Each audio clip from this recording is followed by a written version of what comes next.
In just 37 seconds, sovereignty met ultimatum.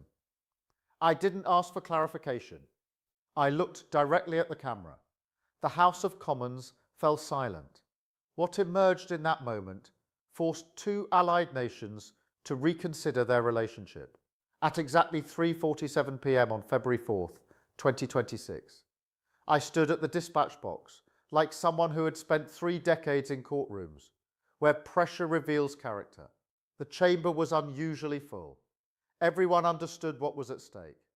12 hours earlier, the US State Department had issued a statement that appeared on every screen in Britain.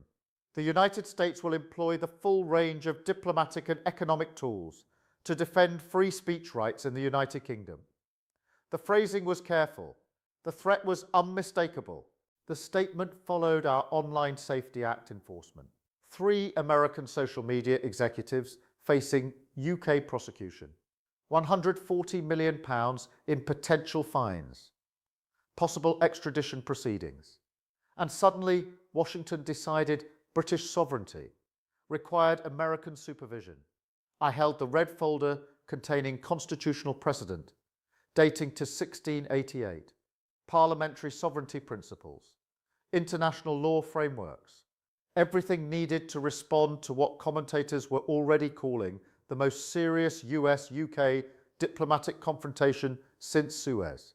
The Speaker called order. Prime Minister, statement on recent international developments. I opened the folder, my hands steady, my voice controlled by years of legal training. Mr. Speaker, this House has received notice that a foreign government believes it can dictate how the United Kingdom enforces its laws within its own territory. I paused. This is not a matter of free speech. This is a matter of who governs Britain.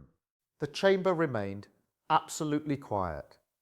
650 MPs, understanding they were witnessing something unprecedented.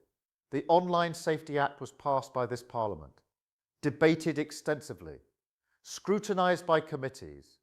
It reflects British values and British democratic decisions. My voice carried institutional authority. No foreign power, regardless of our historic alliance, can demand we abandon laws made by elected British representatives. I reached for the second page, the one my Foreign Secretary had flagged as particularly sensitive. Yesterday's State Department statement referenced the full range of tools. Let me be precise about what that means. I looked up, direct eye contact with the opposition. Trade restrictions, investment sanctions, intelligence sharing limitations, the mechanisms of economic coercion that great powers employ when smaller nations refuse compliance. A murmur rippled through the chamber. I had stated explicitly what Washington intended implicitly. Britain is not a smaller nation that requires Washington's permission to enforce its laws. My jaw tightened. We are a sovereign democracy with our own legal system and our own responsibility to protect our citizens from online harms. At 3:51 p.m, 4 minutes into my statement, the atmosphere shifted. MPs who expected diplomatic language were hearing constitutional defiance. The American executives facing prosecution have the same rights as any defendant: fair trial, legal representation, due process. What they do not have is immunity, because their government finds our laws inconvenient. Shadow Foreign Secretary stood. Will the Prime Minister explain what economic consequences Britain might face? I had prepared for this question. My Treasury team had modelled scenarios overnight. The Treasury estimates potential trade disruption could cost £8.7 billion annually if Washington proceeds with threatened restrictions. I let that number register. However, abandoning the rule of law in response to foreign pressure would cost something far more valuable: our democracy itself. Economic pain versus constitutional principle. I had chosen principle. Mr. Speaker, this Parliament decided that social media platforms operating in Britain must meet basic safety standards. When American companies fail those standards and British citizens suffer harm, we prosecute. That is how law works. That is how sovereignty operates. I reached for the third page, the one containing language my senior advisers had debated until 2 a.m. I spoke with the President this morning. The chamber froze. I informed him that Britain welcomes American friendship, but does not accept American supervision. I reminded him that our special relationship is built on mutual respect, not subordination. And I told him that if Washington proceeds with economic coercion, we will respond appropriately. The word appropriately hung in the air like unspoken threat. Britain has options. My voice dropped slightly. More dangerous when quieter. We can diversify trade relationships. We can strengthen European partnerships. We can reconsider intelligence sharing arrangements. We can do many things that would remind Washington that coercion works both directions. At 3:54 p.m., 7 minutes into the statement, several Conservative MPs looked genuinely shocked. I was threatening countermeasures against America. But I do not wish to threaten our closest ally. I closed the folder. What came next would come from memory. I wish to remind them that allies do not coerce each other. They respect each other's sovereignty. They trust each other's democratic processes. The opposition leader rose. Does the Prime Minister believe American concerns about free speech restrictions are entirely without merit? I believe American civil liberties traditions are admirable. I chose my words with courtroom precision. I also believe British legal traditions balance speech rights with public safety. We don't have a First Amendment, we have different constitutional arrangements. Neither system is wrong. They're simply different. And Washington has no right to demand we adopt their constitutional model. Mr. Speaker, let me be absolutely clear about what happens next. I gripped the dispatch box. British prosecutors will continue their cases. British courts will render judgments according to British law. And if American platforms believe those laws are unjust, they can appeal through British legal processes. What they cannot do is ask Washington to intimidate us into abandoning prosecutions. The chamber remained intensely quiet. Every word was being recorded. This statement would define UK-US relations for years. I understand the economic risks of this position. I understand that some will say I'm being unnecessarily confrontational. I paused.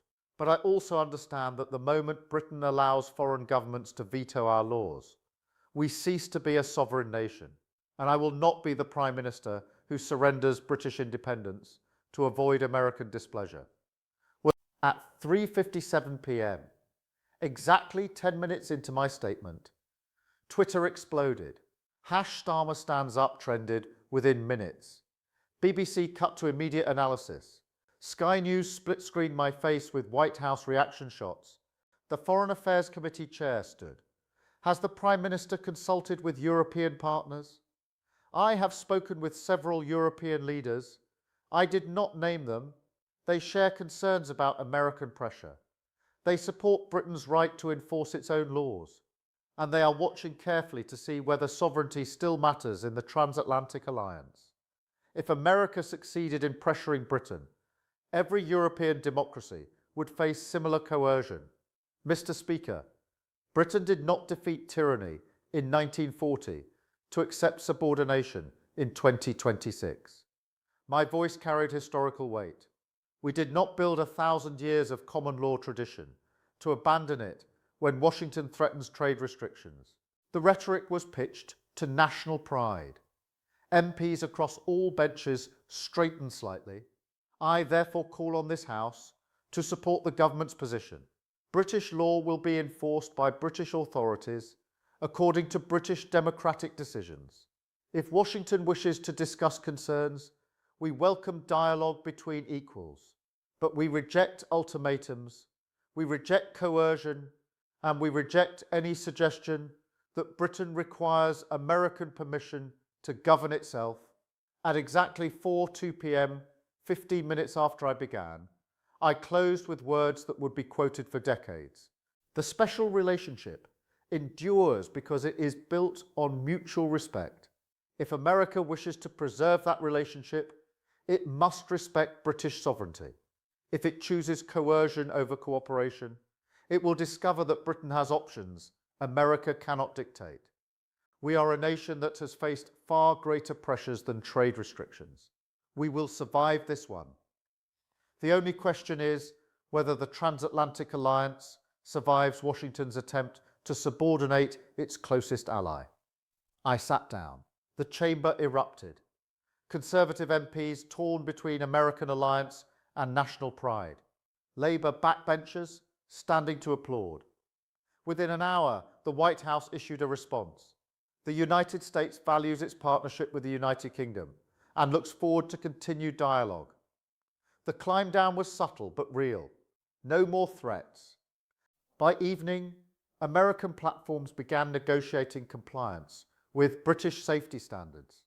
By midnight, trade restriction threats quietly disappeared.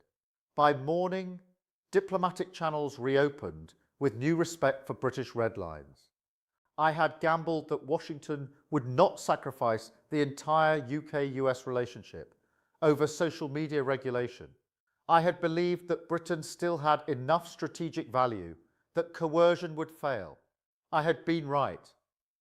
But it had been 37 seconds of silence after I challenged American power that felt like hours, the moment when I wondered whether I had just destroyed Britain's most important alliance to defend a legal principle. Power accepts defiance when the cost of coercion exceeds its benefits. Sovereignty survives when leaders choose principle over convenience. What happens when institutional authority meets institutional pressure? Can national independence survive superpower displeasure? I learnt the answer on February 4th, 2026, when 37 seconds of silence forced two nations to recalibrate their relationship. If this breakdown changed how you see British politics, like the video, subscribe and turn on notifications. The next moment of power may arrive sooner than expected. What would you have done in that moment? Share your view in the comments.